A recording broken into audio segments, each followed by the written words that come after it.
السلام علیکم ورحمۃ اللہ وبرکاتہ۔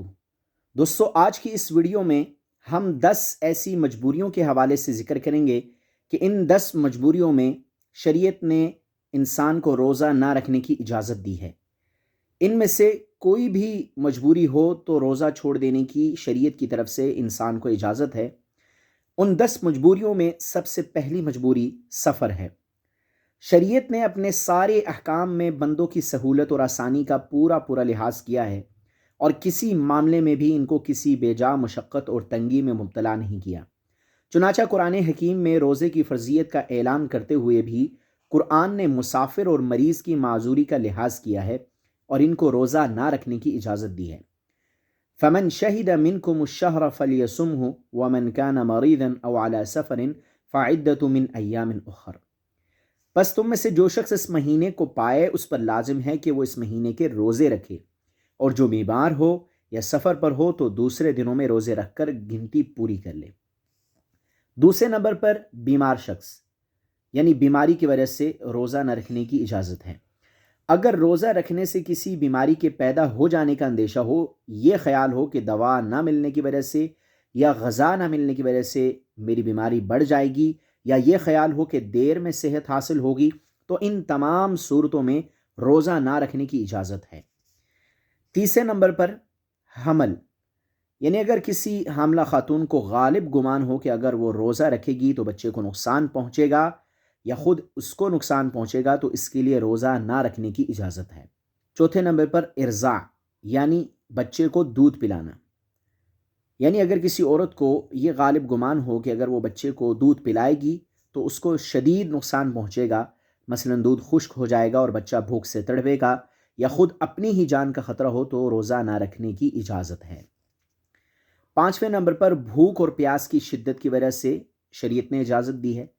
اگر کوئی شخص بھوک اور پیاس کی شدت سے اس قدر بے تاب ہو جائے کہ جان جانے کا خطرہ پیدا ہو جائے یا عقل میں فطور آنے کا اندیشہ ہو، تو ایسی صورت میں روزہ نہ رکھنے کی اجازت ہے۔ چھٹے نمبر پر ضعف اور بڑھاپا، یعنی اتنی کمزوری ہو گئی ہے کہ بوڑھا ہو گیا ہے شدید، تو اس صورت میں شریعت نے رخصت دی ہے۔ کوئی شخص بیمار ہے اور بیماری کی وجہ سے اتنی کمزوری ہو گئی ہے کہ روزہ رکھنے سے دوبارہ بستر پر پڑ جانے کا غالب گمان ہے، تو اس کے لیے اجازت ہے کہ روزہ نہ رکھے۔ اسی طرح دوستو، ساتویں نمبر پر خوف اور ہلاکت کی وجہ سے روزہ نہ رکھنے کی اجازت ہے۔ یعنی اگر کوئی شخص بہت زیادہ محنت اور مشقت کرتا ہے اور محنت اور مشقت کی وجہ سے جان ہلاک ہونے کا اندیشہ ہے، یا کوئی ظالم اس کو مجبور کر رہا ہے کہ اگر تو نے روزہ رکھا تو جان سے مار ڈالوں گا یا شدید جو ہے وہ چوٹ پہنچاؤں گا، اس طرح کا کوئی ایسا جملہ ظالم بادشاہ اس کو کہتا ہے، تو ایسی صورت میں شریعت نے اس کو اجازت دی ہے کہ وہ روزہ نہ رکھے۔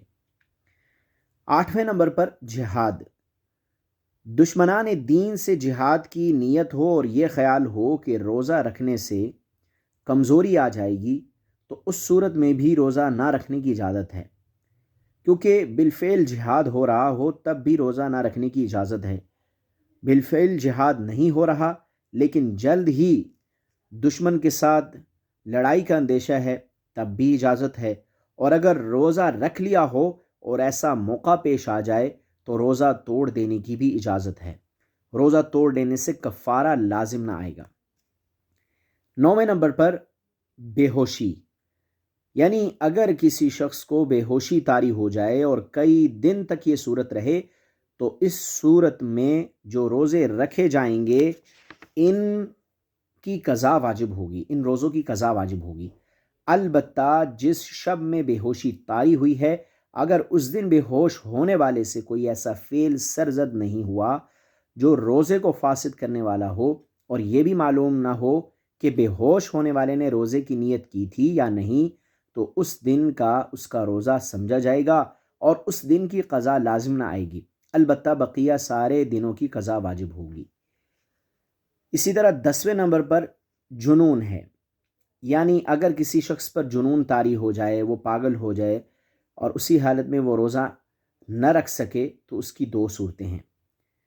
ایک یہ کہ کسی وقت بھی جنون میں کوئی افاقہ نہیں ہوتا، یعنی کوئی بہتری نہیں آتی، ایسی صورت میں تو روزے بالکل معاف ہیں، کیونکہ اب وہ جانتا پہچانتا نہیں، مجنون ہو گیا ہے، تو اب نہ اس پر قضا ہے اور نہ ہی اس کا فدیہ ہے، یعنی نہ قضا واجب ہوگی اور نہ فدیہ واجب ہوگا۔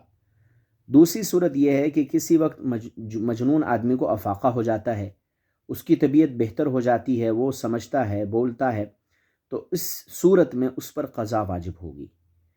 تو یہ 10 صورتیں ایسی ہیں جو آج کی ویڈیو میں نے آپ کے ساتھ شیئر کی کہ ان 10 صورتوں کے اندر شریعت نے اجازت دی ہے کہ آدمی روزہ نہ رکھے، کیونکہ یہ ایسی مجبوریاں ہیں جو کہ سمجھ میں آنے والی ہیں، اور شریعت نے ان مجبوریوں کا لحاظ رکھا ہے اور انسان کو رخصت دی ہے۔ تو دوستو، امید کرتا ہوں یہ ساری کی ساری جو 10 مجبوریاں آپ کے ساتھ شیئر کیں یہ آپ کو سمجھ میں آ چکی ہوں گی روزے کے حوالے سے۔ ویڈیو پسند آئی ہے تو اس کو لائک کر دیں، چینل پر نئے ہیں تو چینل کو سبسکرائب کر دیں۔ ملتے ہیں اس طرح کی ایک اور انفارمیٹیو ویڈیو میں۔ اللہ حافظ۔